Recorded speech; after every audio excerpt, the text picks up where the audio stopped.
Oh.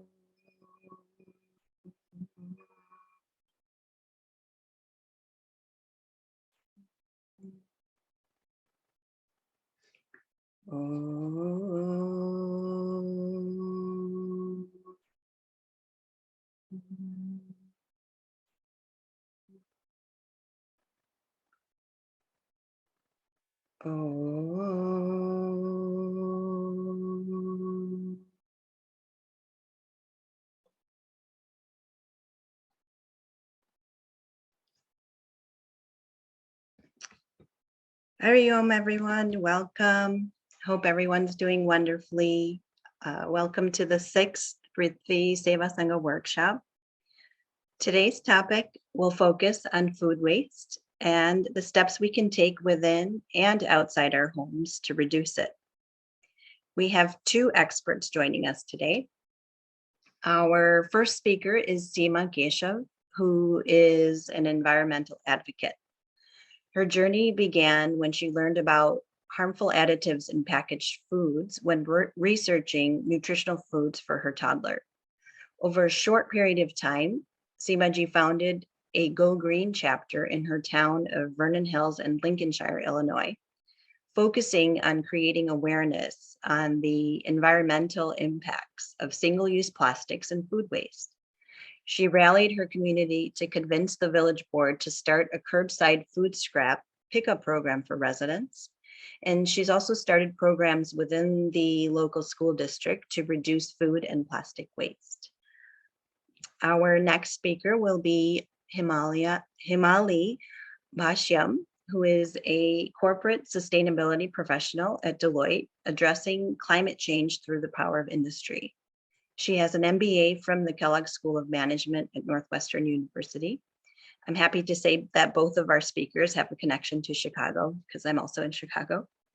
Himali has helped with the Prthvi Sevasanga initiative by providing so many resources, topic ideas, and back in February, taking us through a wonderful workshop to learn the basics of climate change. I now invite Seema to get us started. Thank you, Rita ji, for the introduction. Hariom, everyone. I'm truly humbled to be here today to be speaking to you about food waste. I'm going to go through a presentation.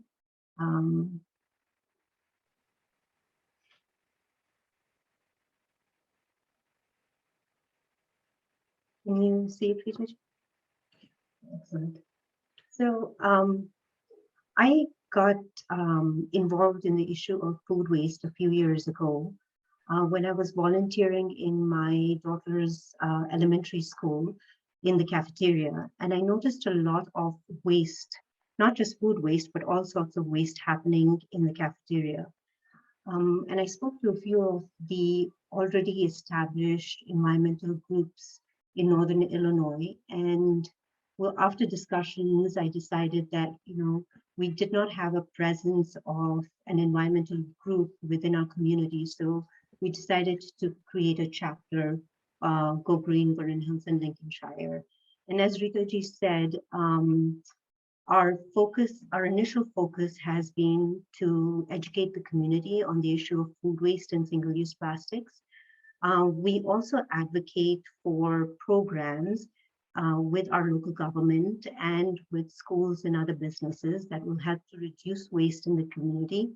And we promote and support programs such as composting and reuse models to reduce packaging. So today I'll talk to you about how food waste is related to climate change. So worldwide, an excessive amount of food is wasted every year. 30% of food that is meant for human consumption is either lost or spoiled before it reaches the retailers, or it is wasted at the consumer level.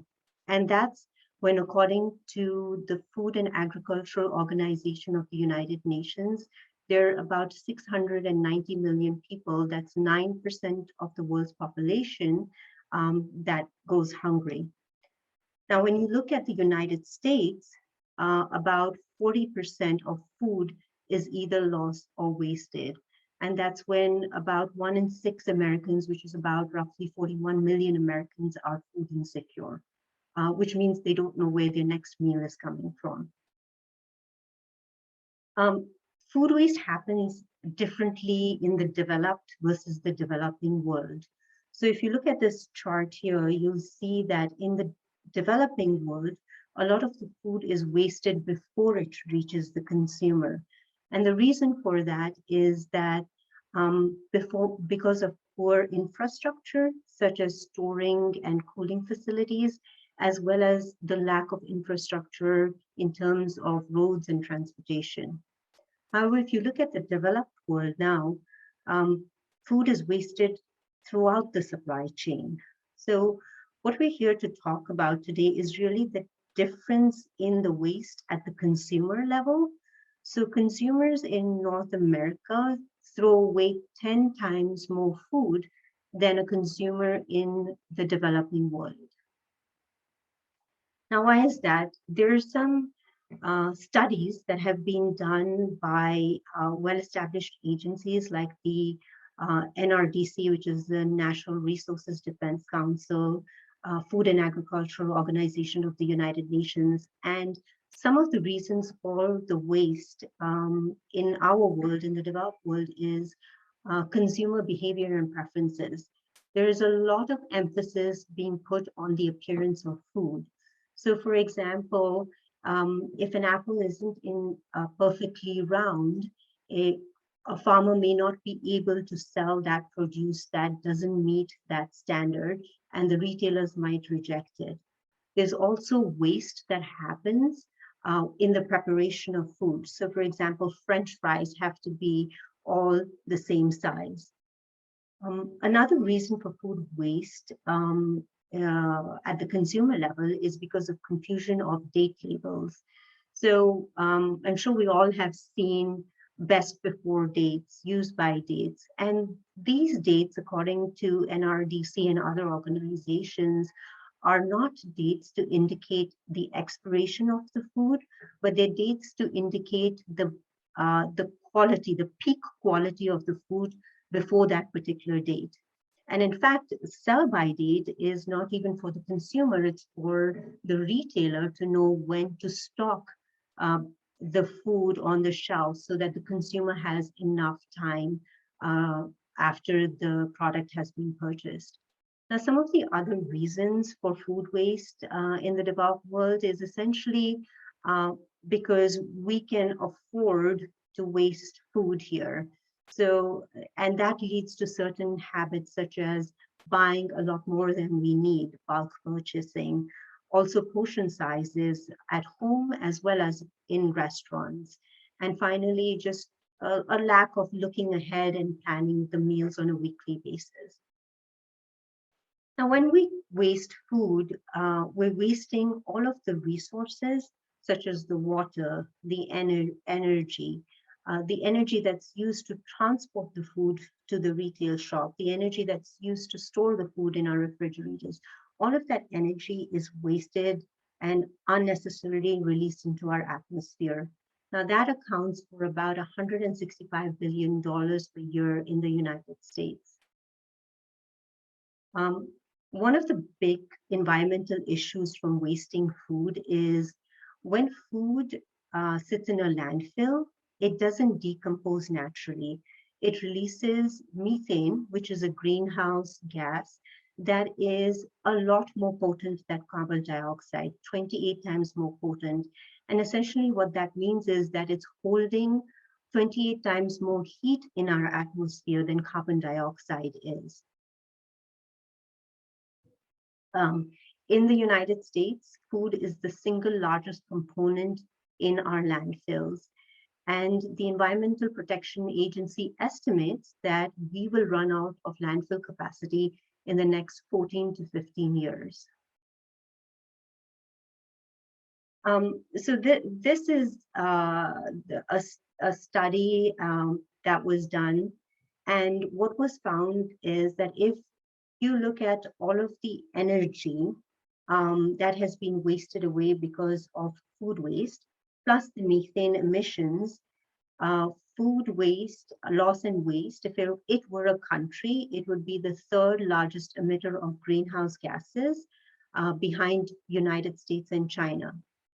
And we all know by now that greenhouse gases are harmful to the atmosphere. In fact, scientists say that the rise in global temperature is directly attributed to the increase in greenhouse gas emissions over the last 100 years. And we're seeing the effects of global warming already. 18 out of the 19 warmest years on record have been since 2001.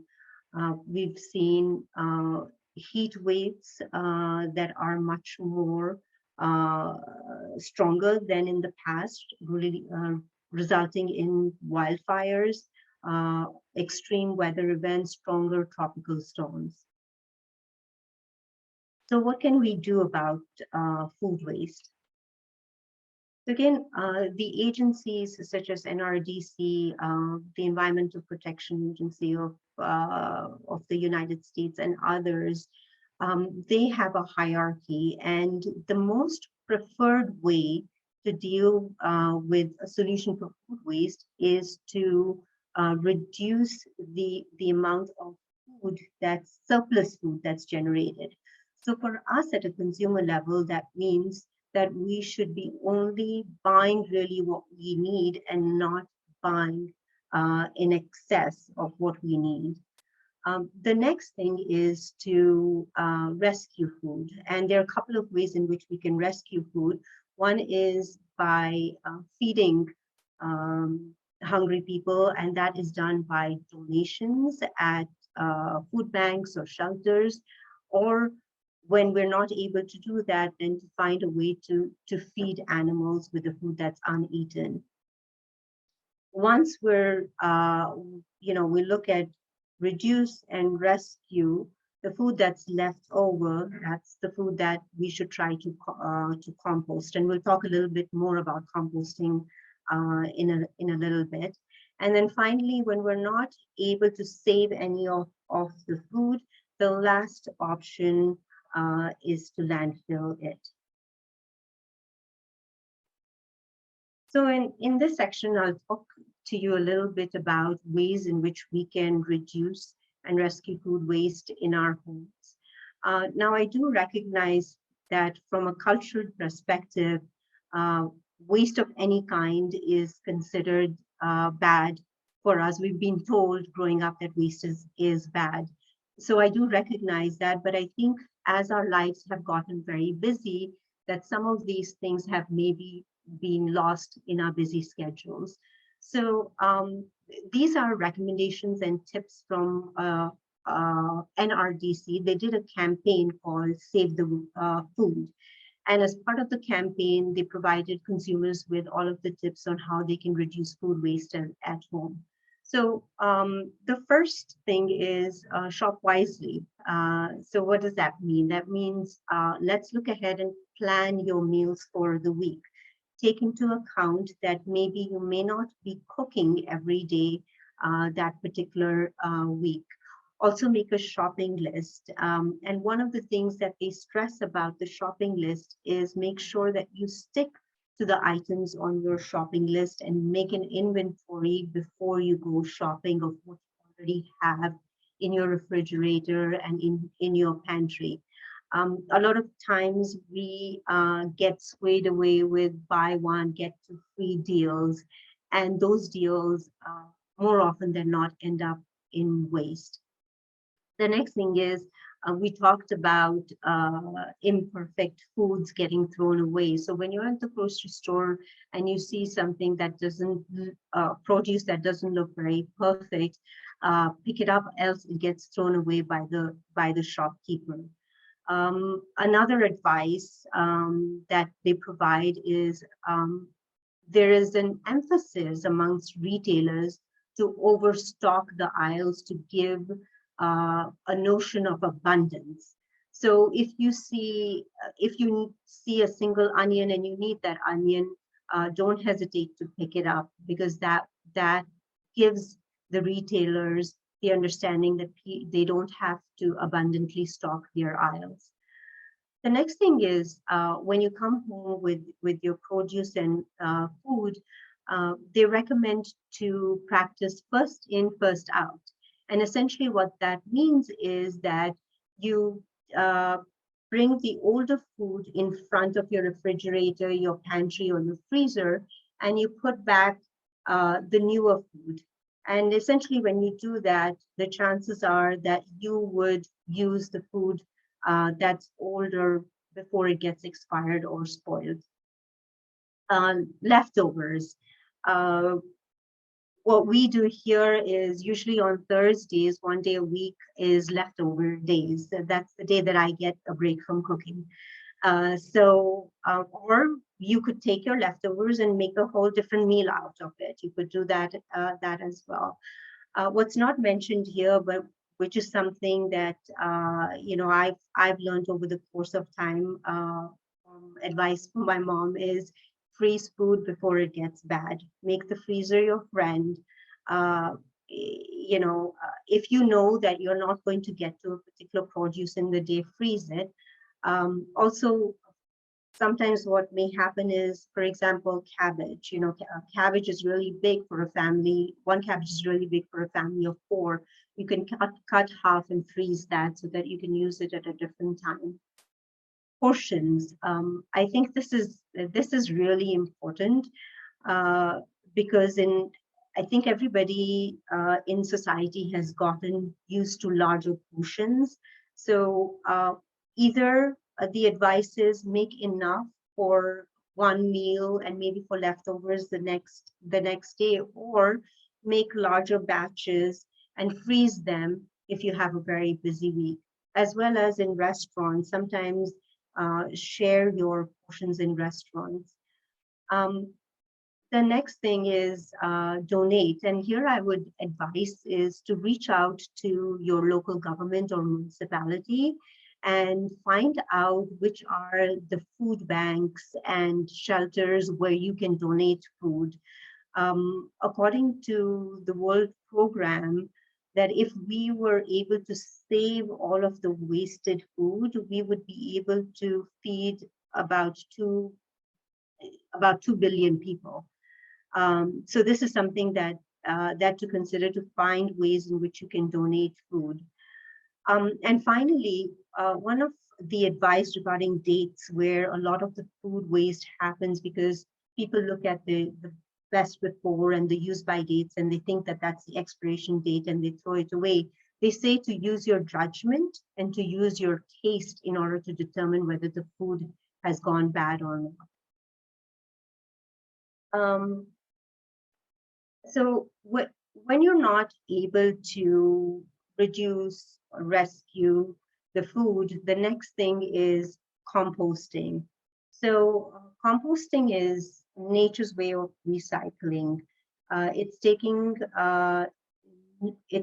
bacteria and fungi, which breaks down organic matter such as food waste and leaves and browns, and creates a nutrient-rich material, which is called compost.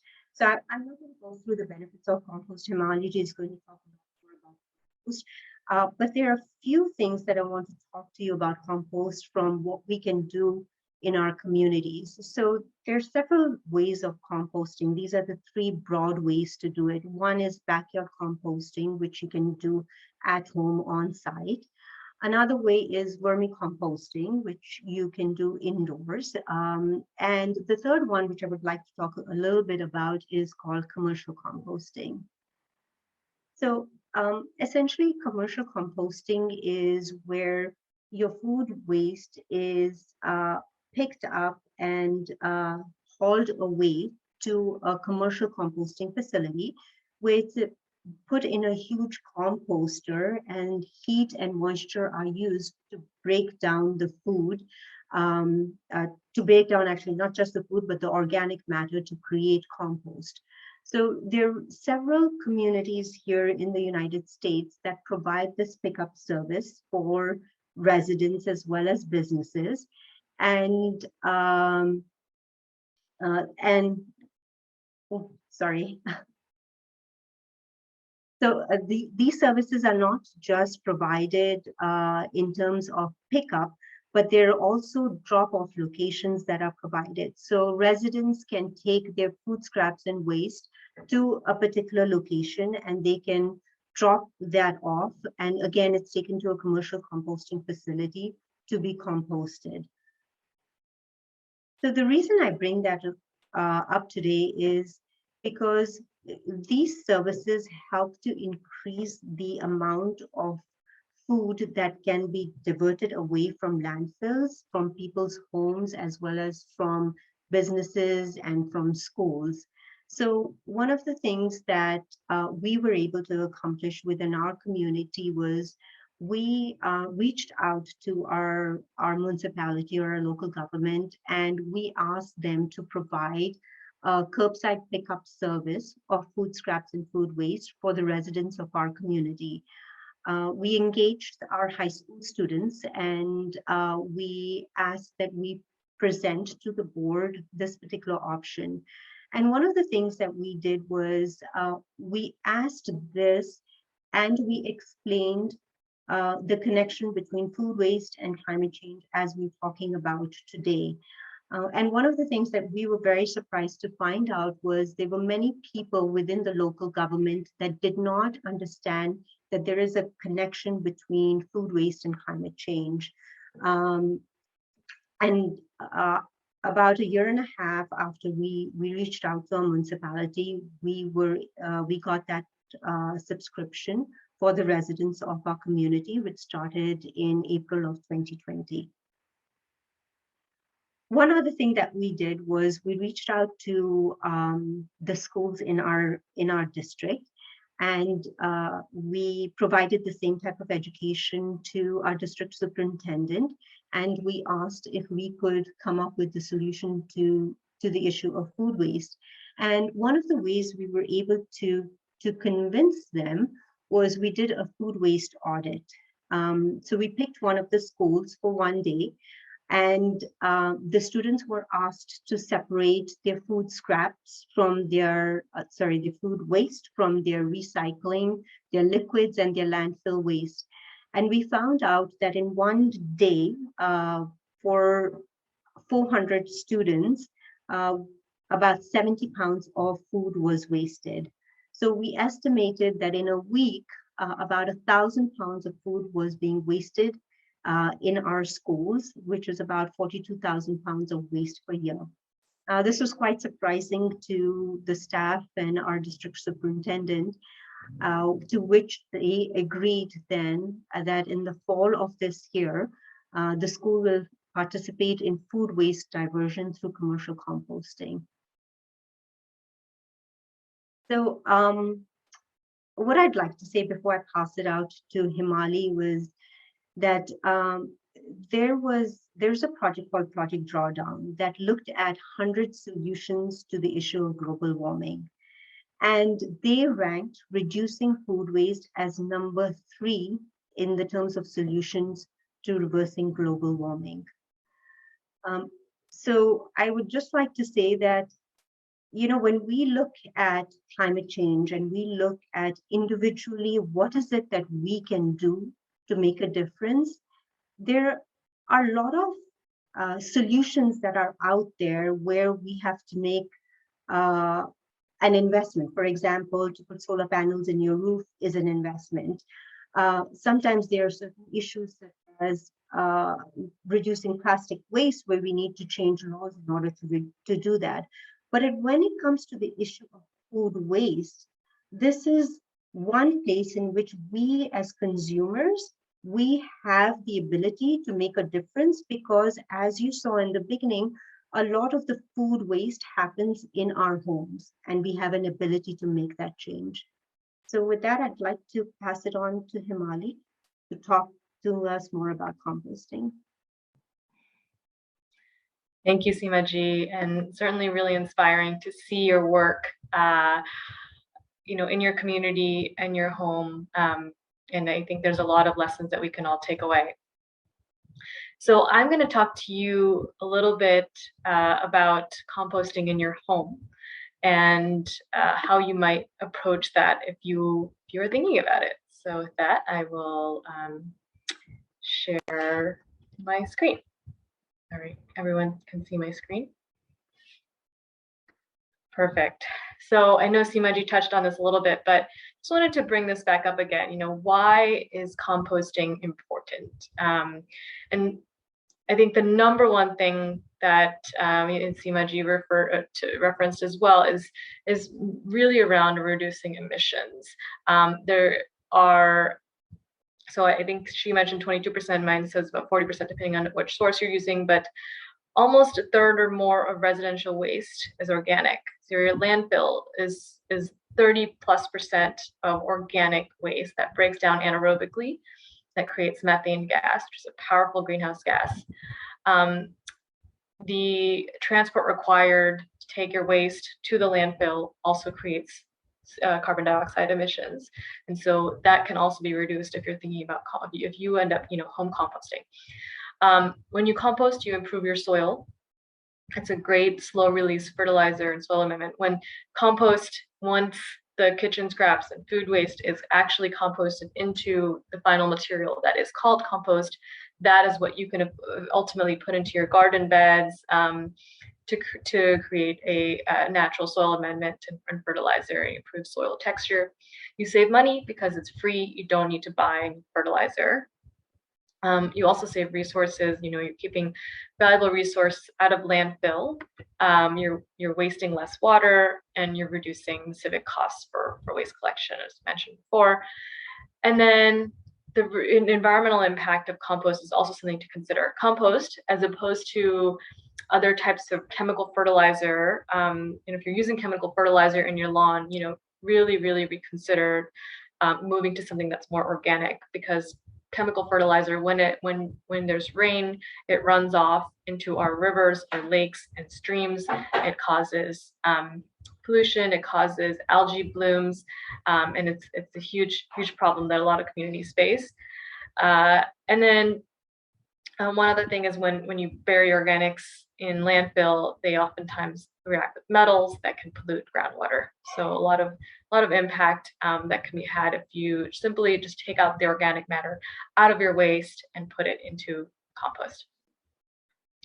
So I know that not everyone has space in their home for composting. So I do want to present some options if you live in an apartment with little to no outdoor space versus if you're in a backyard. So there are things that you can do when you're indoors. Things such as bokashi composting. It's a composting method which uses specific types of bacteria to break down your organic matter in a small bin that you can put stashed away. It limits the amount of quantity that you can compost at any time, and every time you use bokashi composting, you have to buy the materials for that. There's also vermicomposting, which I think some people find a little bit gross, but people certainly do it, which is basically worm composting, and you can do that in bins inside your home, and there's very little chance the worms will actually escape, so you don't have to worry about that as long as it's closed off. There's something called Lomi, which is like a kitchen composter. This is a little controversial because it doesn't actually fully break down kitchen scraps into compost. All it does is it takes your kitchen scraps and it shreds them into tiny little pieces, and then also dehydrates them simultaneously. And so what you end up with is like a brown, dry material that you can then take outside and put into your lawn or your garden if you have one. And then as Seemaji was mentioning, a composting service through your city. And if you don't have one, you should certainly think about advocating for something like that. But oftentimes some cities provide that through the city, or there are private companies that do that as well. I live in Boston. There are a couple of services in Boston that cost $10 to $12 a month. They'll give you a small bin with soil that you add your kitchen scraps, and then they'll pick it up on a weekly or bi-weekly basis. So say you have a small patio or deck, you can get an outdoor compost tumbler, something that's smaller, that can fit, that you can sort of turn. There's also bokashi composting or vermicomposting. If you don't want to do that indoors, you can take that outdoors. And then I think if you have the space and you have the luxury of a backyard, an outdoor compost tumbler is, or an outdoor compost bin is pretty phenomenal. I have that, and I'll show you that in the video shortly. And I live in the Northeast, where we do have snow 4 months out of the year, and sometimes longer. So it is possible. I think in the winter it doesn't compost as fast, but the material does break down. I've had mine compost for about a year now, and I keep adding and adding more stuff to it, and then the volume still hasn't gone up because it keeps breaking down and it keeps breaking down. So I haven't even been able to fill it halfway yet, because and I'm adding probably a gallon every week of compost, kitchen scraps, things like that in there. So what goes and what doesn't go into composting? So when I think about composting, you have to think about it in terms of greens and browns. So greens are anything that's, I call it alive, or has some sort of moisture content. So kitchen scraps, fruits, vegetable scraps, coffee grounds, grass clippings, even if it's, even if it's clipped, plant trimmings, dead flowers and bouquets, eggshells. Those are things that are greens, because most likely they still have some sort of kitchen scraps, or they have some sort of like water content. Browns, and they have a lot of nitrogen in them. Browns are some of your drier materials, so paper bags, paper towels. Again, everything needs to be natural and organic. So things such as printer paper is actually okay as well. Cardboard, sawdust, small twigs and branches if you want to put in there. Fall leaves is really good. Last time I kept a bag of fall leaves that I just keep adding as my brown in case I don't have enough other browns, and they break down great. Hair and nail clippings also count as part of that. So things that you can put into your compost easily.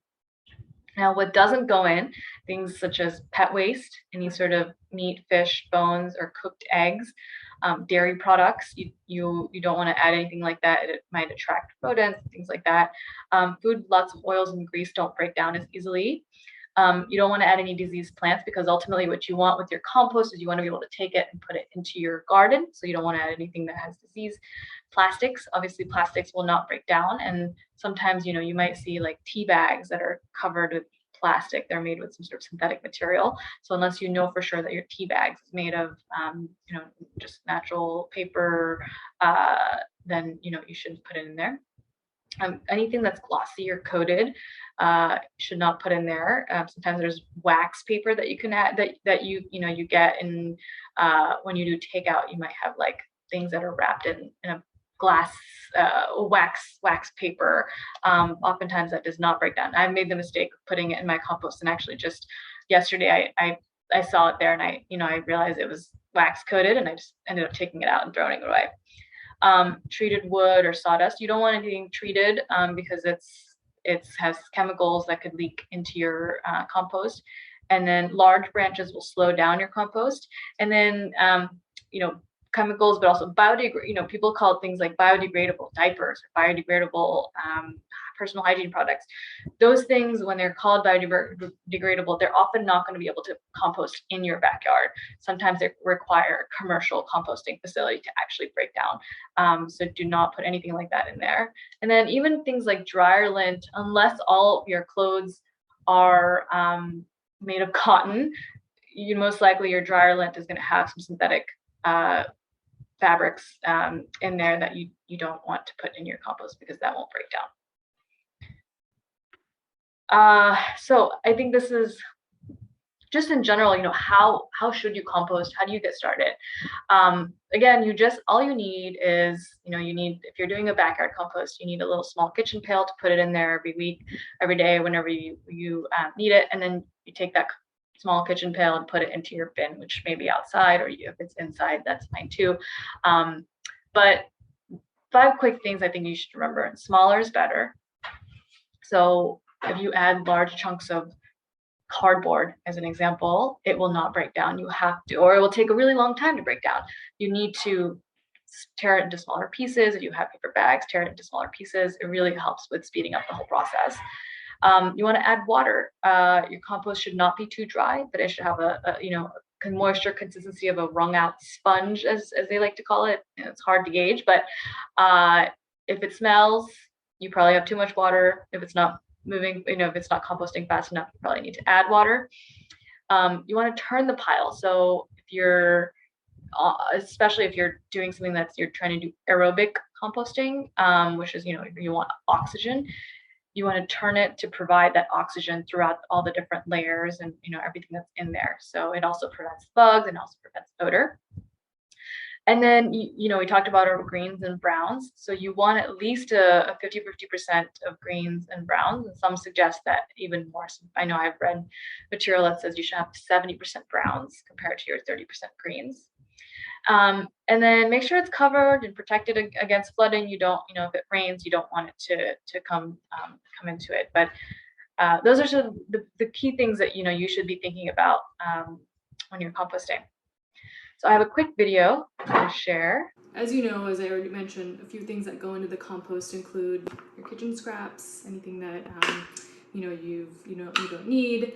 You can also put dead flowers, any napkins or anything that you have left over. I normally don't buy any paper towels, but if you have any napkins from takeout or anything like that.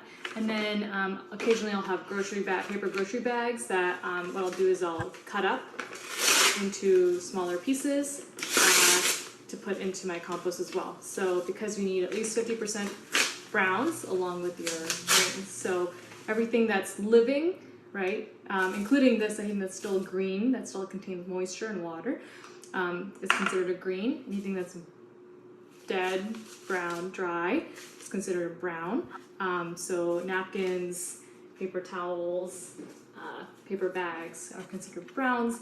You want to shred them up into smaller pieces so that they'll compost faster. So with that, I take my compost, I put it into my little gallon compost pail that I have here at home. Take and put everything in here. There you go. And then take it outside once a week. So my compost is just right out there. Go out. Take it outside. Come on out.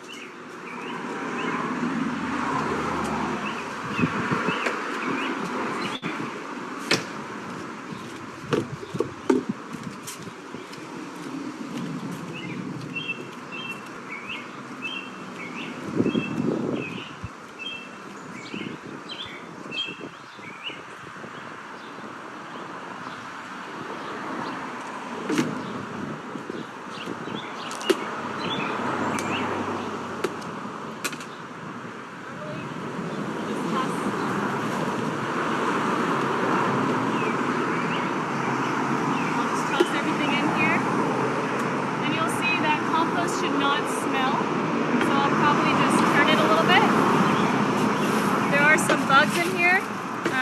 That happens occasionally, but if you turn it enough, your compost should not smell. So happy to answer any questions you have live. All right. Sorry for the background noise. I live on a busy street, but happy to answer additional questions. So Himali, I think what we're going to actually do quickly is the breakout groups with the questions, and then we'll go that Seemaji had, and then we'll take the rest of the questions. Yeah, so we'd asked people to look at their refrigerator or take an assessment over the past few weeks on how much food was being wasted, either plate waste or scraps or what was just getting spoiled and thrown away. So we were hoping that when you get into your breakout rooms that you can discuss some of the ways in which you were able to reduce food waste. And if you didn't do the exercise, not a problem, just if you can come together and brainstorm on how you would go about reducing the waste in your home. And one of the things that, I would like you to probably think about is where is the waste coming from, majority of the waste. So I know, for example, like with my sister, she throws a lot of parties. So that's where she tries to work around because she ends up sometimes with a lot of waste. So just think about where your waste is coming from and talk about what are some of the ways in which you can reduce it.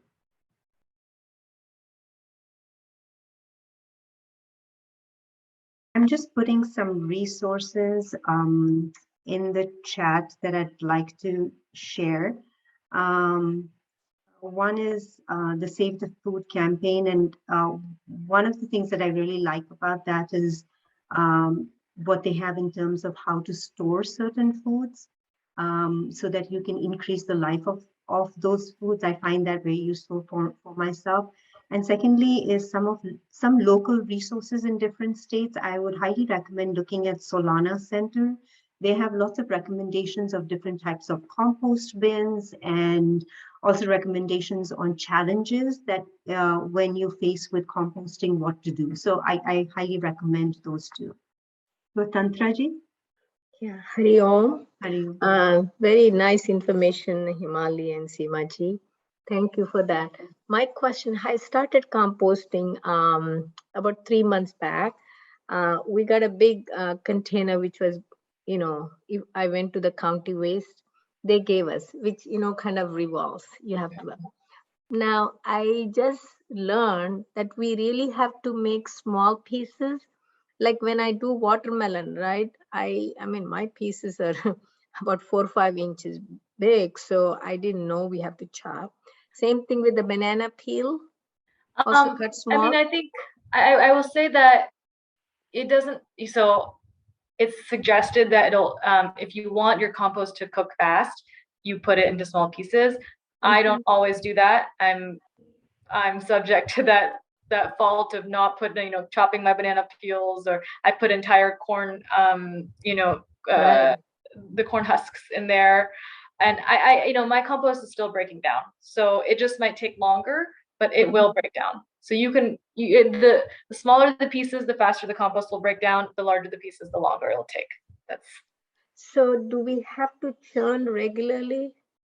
I would turn it regularly if you can. Again, the more you turn it, it allows oxygen to enter into the tumbler, right? There's little holes all around it, and the oxygen helps break down faster. And then it also helps, mix the materials better as well. So I would turn it at least once a week if you can. What does it mean when I'm seeing some bugs around it? Is it something okay, not okay? I'm kind of afraid that I may be producing methane instead of getting a good soil. That's what my concern is. You're not likely producing methane, but I mean, maybe a little bit, but you're breaking it down. When you start to see bugs, don't panic. It's easily rectifiable. Actually, I had bugs just a few weeks ago. What you do is you turn it more, and you add more browns. That's really important. When it has a lot of bugs, what it tells me is that you don't have enough browns in your compost. So add any leaves, dried leaves, paper, small shredded paper, anything like that. So I think there was a few weeks when I was ignoring my compost. It started to get bugs. It started to smell, and I was really frustrated. And then I just turned it, added more dried materials, browns, and it got a lot better. Should we put some soil, or what I'm putting for the browns is the small twigs and dry leaves? Yep. So you can add soil. Soil has natural bacteria that'll break it down. Small twigs is fine as long as they're not huge. Leaves are great. Leaves are gold. So a lot of people, what they'll do is in the fall, you oftentimes put your yard waste out for the city to take. Keep a bag or two if you have a space to put it in a shed, and then use that as your browns for the rest of the year. It's so great to have leaves because they're super helpful. They're a great source of browns. You can just dump them in there very easily. So when do we know it's ready to put it on? That's a great question. I think it should look like soil, right? And you're still gonna have to.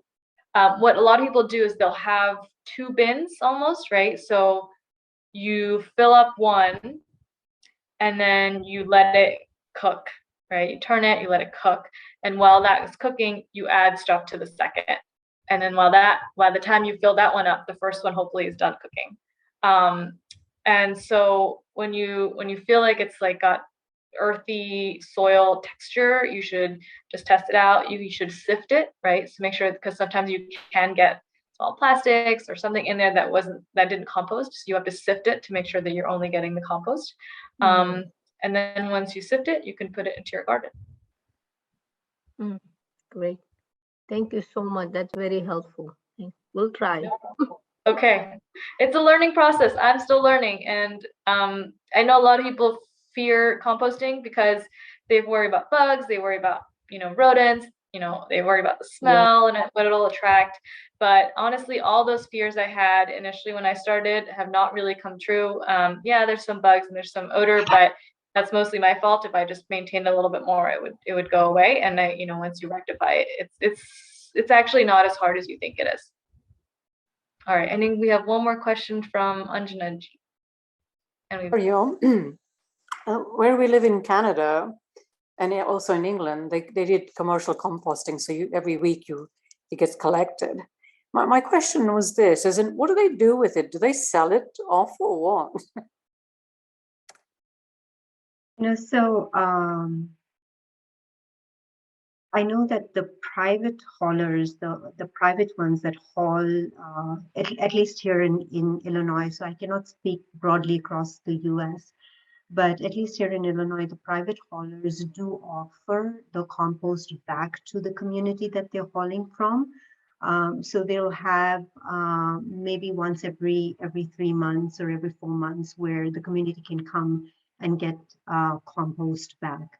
Now, as far as the municipalities are concerned, they don't have that yet. They're not providing the compost back to the community. But what they are doing is they're trying to increase the use of compost in different areas. So, for example, along the highways or maybe, and the reason for that is, as Himalaji said, that compost holds a lot of moisture. And so it helps, especially for our region with climate change, we are seeing a lot more flooding and will see a lot more flooding. So it helps to reduce the flooding in the area. So they're trying to apply the compost in different parts of the community. But the public haulers have not yet provided that compost back to us. Okay, thank you. Vigneshji?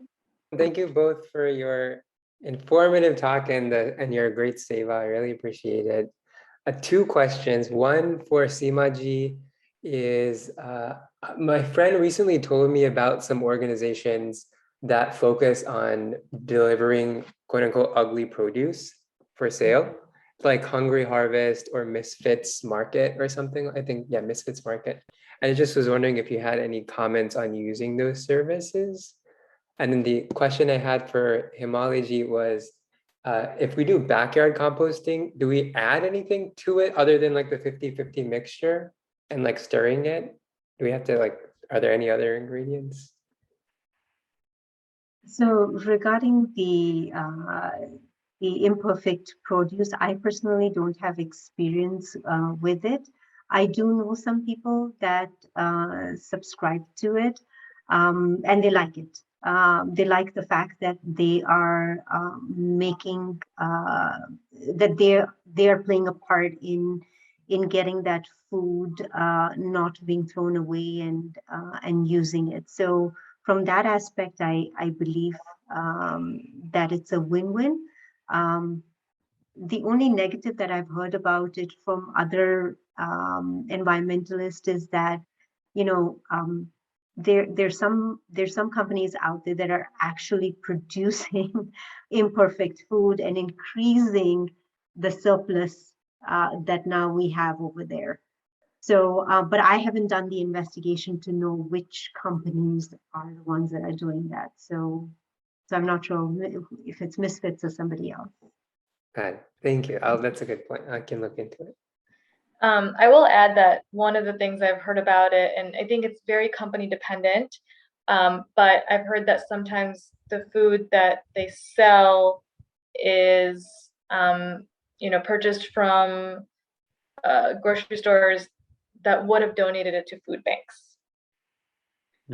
I don't know it could be company dependent. It could be week, dependent on that week, whatever it could be. So it's hard to verify whether that's true or not, but that's just another negative aspect of it that I've heard of. And then to answer your question, yeah, you add 50% browns, 50% greens, your kitchen scraps, any paper, things like that. You add a little bit of water, you turn it. You can add soil if you want, but you don't need to, and that's it. I think it's more intimidating for people to start it than they imagine, and then when you actually do it, it's not so bad. Amazing. That's awesome. Thank you both. Yeah, these were wonderful presentations. I was wondering, is there a certain reason why I actually wasn't aware that we should be adding brown into our compost? Is there a certain reason why? And I guess if there's like limited space that we have, do you recommend we still try to get, if we have any cardboard, we put into the compost? Is that a better use than recycling cardboard or something?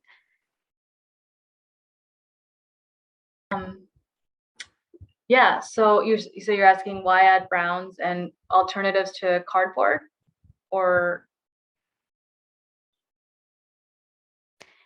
Yeah, I was wondering, well, if we're limited on space, should we still try to make an effort to put it in compost, or is it okay if it ends up in recycling?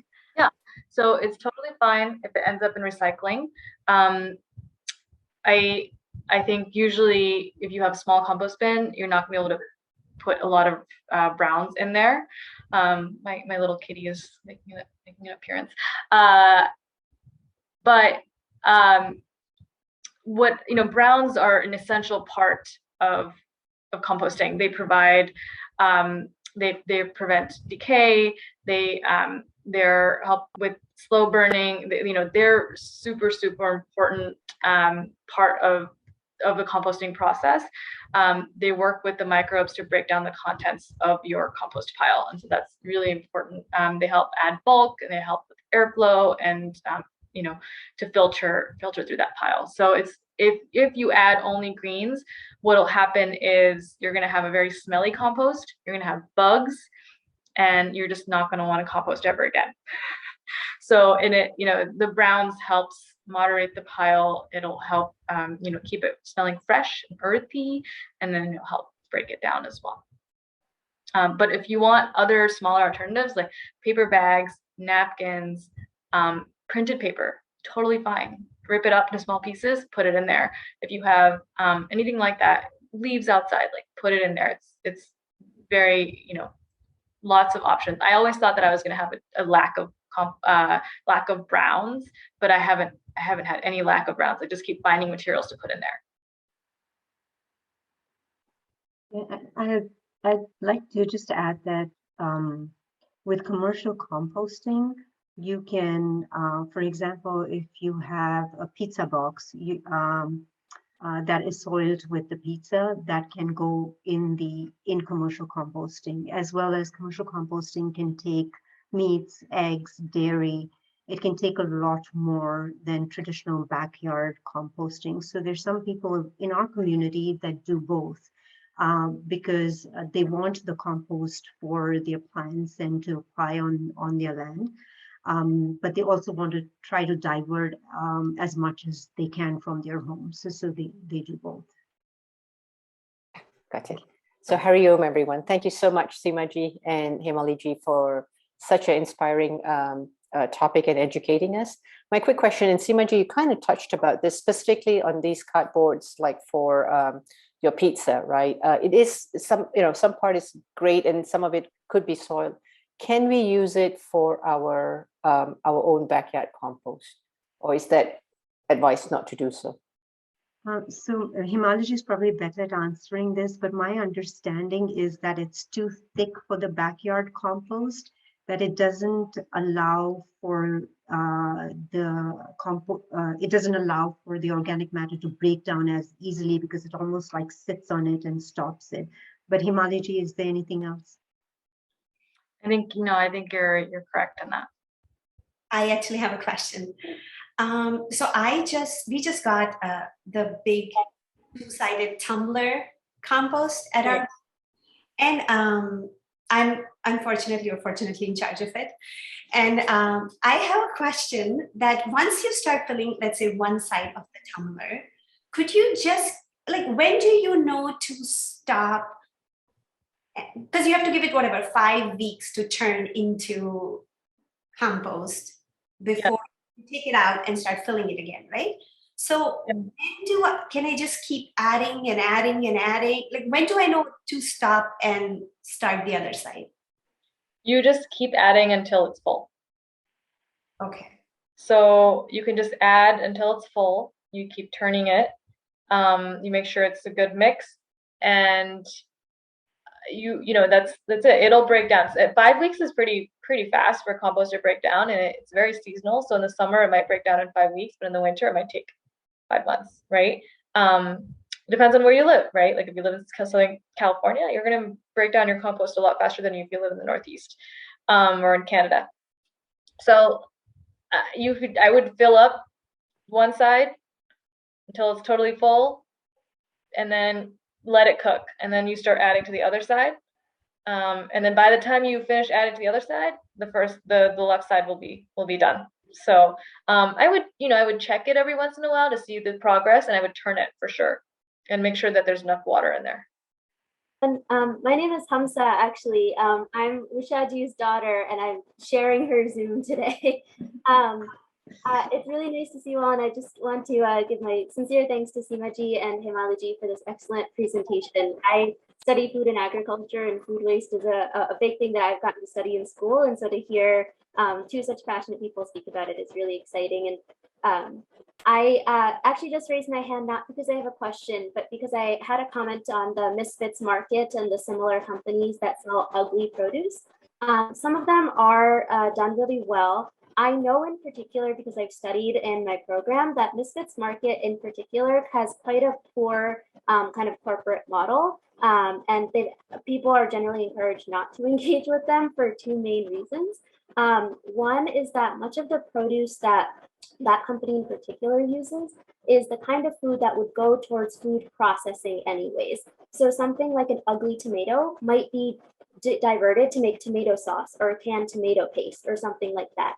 So it was never intended to go to a consumer in the first place. And by diverting that, they're not necessarily changing or using the food system. It's food that was going to be used. It's not food that was going to be wasted. It's going to be put into a long shelf life canned product. The other issue with that in particular, and a couple other food waste and ugly produce services, especially that developed in the Bay Area, was there was a nonprofit in the San Diego area that was using this model of going to grocery stores, getting ugly produce, selling it at very low prices for low-income individuals to access better quality produce and healthy foods. And essentially, Misfits Market saw this model and said, wow, this is really profitable for people who have the resources and the good intentions to purchase ugly produce, and turned it into something that's slightly more expensive, that has a delivery component that particularly helps higher income people who can afford to have a home where they can get food delivered regularly and be able to store any food that they access. It's not to say that those who participate in those programs are bad people or that they have bad intentions. And by all means, they are good people with good intentions. One solution that I have found to that issue is a lot of small local grocery stores will sell you what's called a good to eat bag. It might cost $1 or $2, and they usually won't leave it in an easily visible area, but sometimes you can ask and say, like, do you have a good to eat pile? And it's the produce that's maybe about to go bad or something they really can't sell at full price anymore, but they'll happily sell you 2 pounds for $1 if you're willing to take it home and cook it that day. which might not work with all meal planning, but it's definitely valuable if you want to maybe have a better way to engage in that ugly produce saving idea without some of the problematic issues with some of the bigger companies. Like I said, if that's the easiest way to participate in a food rescue, do it. People are good people with good intentions who are participating, but that's a bigger picture in case you're interested. So thank you very much. And Harihan, thank you again to Himali. Thank you. That was very useful. Thank you for the That was really information. helpful. Yes. Yeah, thank you. Anitaji? Hari Om, thank you for the excellent presentation. I just had a quick question. I was using a composter like yours, Himali ji, but we started getting rodents in there, and my neighbors were telling me, be careful, the rodents are all going to go inside your house and blah, blah. So then I just stopped using it. But I still have like I think partially composted materials in there. Now to restart it, then it would be best to put the browns first and then water it and then put the greens, right? Yep. If you have you might consider, if you have rodent issues, you might consider changing your composter, right? Like if it's on the ground, they might be burrowing under, they might be finding ways to get in. If you get a sturdy composter that's like a tumbler that is, might cost you $100 or something, that should not, that really should, diminish the chances that you're going to get rodents to be able to go in there. So that's, I think, one thing you can do. If you want to keep your current composter, again, make sure that there is a bottom to it, as to have little holes, but there should be a bottom to it. It shouldn't just be ground. I mean, it can be ground, but sometimes if even if it's like a metal wire, a mesh, something, make sure it has a bottom, because otherwise the rodents can dig under. And then lastly, what you have to think about, what is attracting the rodents, and most likely that's the smell. You maybe have a lot of fruits in there, so just make sure that you're adding enough browns and you're turning it, and so your compost should not smell. And if it doesn't smell, it shouldn't attract, the rodents won't be attracted to it. Okay. So again, smaller pieces. You're putting in like large, giant, large mangoes that are gone bad or anything like that. Just make sure it's smaller pieces, turning it, and enough browns. Okay, yeah, sounds good. Thank you. No problem. So first of all, thank you, Seemaji and Himali, for a presentation that's not only relevant and informative, but so inspiring at the same time. You both made it look so easy. A couple of announcements before we close. You must have received information on the 3 charities that we are supporting as a community. For air, we are supporting Clean Air Task Force. Water is Ocean Conservancy. And for earth, we are supporting World Wildlife Fund. These charities are doing great work in improving the health of our environment. So please explore these and give back to our mother generously. The link is in the chat. Kanchana shared it. Our workshop next month is again another topic that we are very excited about. We'll be exploring climate-friendly vacations on July 24th, so make sure that you have it on your calendar.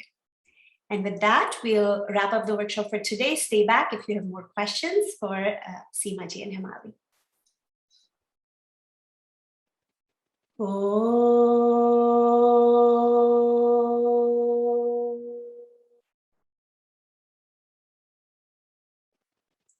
Shanti, Shanti, Shanti.